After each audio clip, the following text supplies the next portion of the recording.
महाभारत में लड़ाई छिड़े वाली हो और अर्जुन जी रो करके कन्हैया जी से एक बात सवाल करत हुआ कि हम बाढ़ के पे चलाई तूने तरफ अपने आदमी बाणे तो रो के एक बात करने का ये रोई के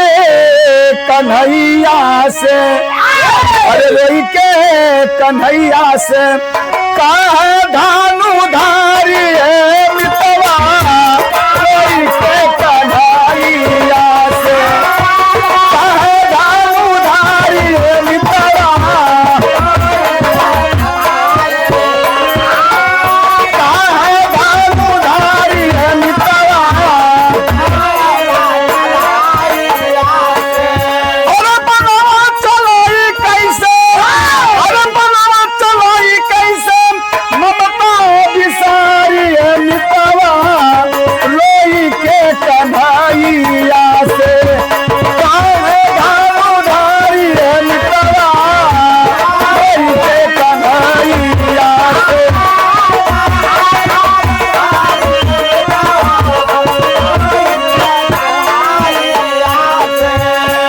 है भगवान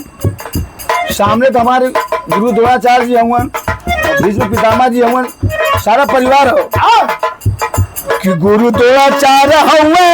ज्ञान का जोरावा गुरु द्रोणाचार्य हुए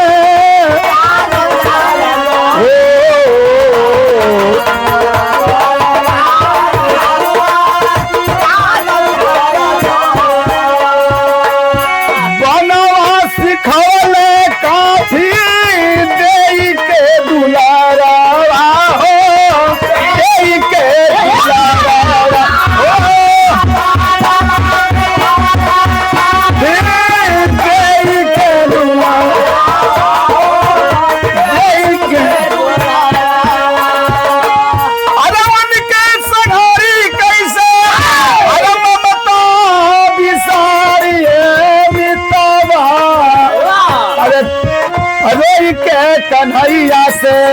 कहाँ भानु धारी है मितवा रोई के कन्हैया से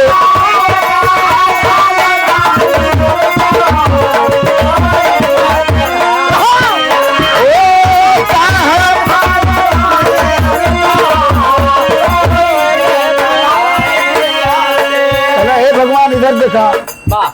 गुरु कृपाचार्य हुए कुल के पूजा मनावा गुरु कृपाचार्य हुए कुल के पूजा मनावा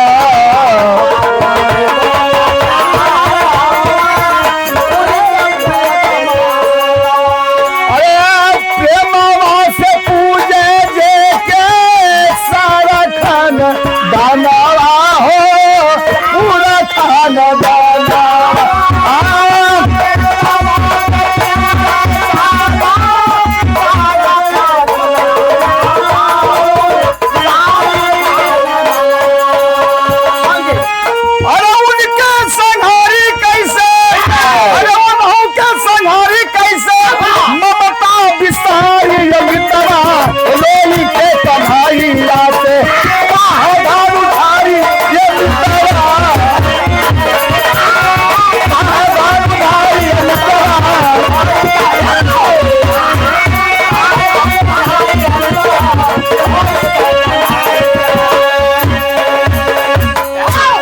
सर की बात कर तुमन अरे कि कुल के सरदार हमारे हुए भी संदादा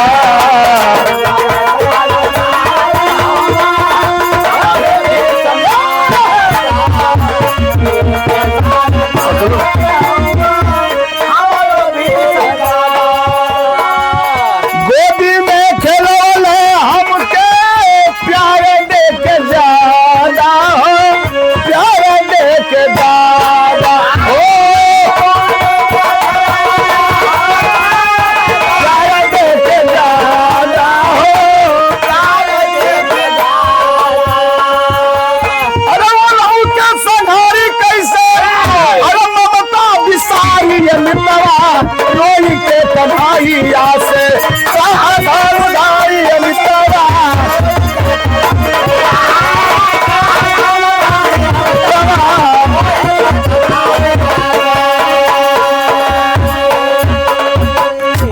भगवान कहलन, हे अर्जुन एक काम करा, अब तो तुहार हम सुन ले, लेकिन हमार बात सुना। कहे भगवान करा धर्म करा, कहे भगवान करा धर्म करा,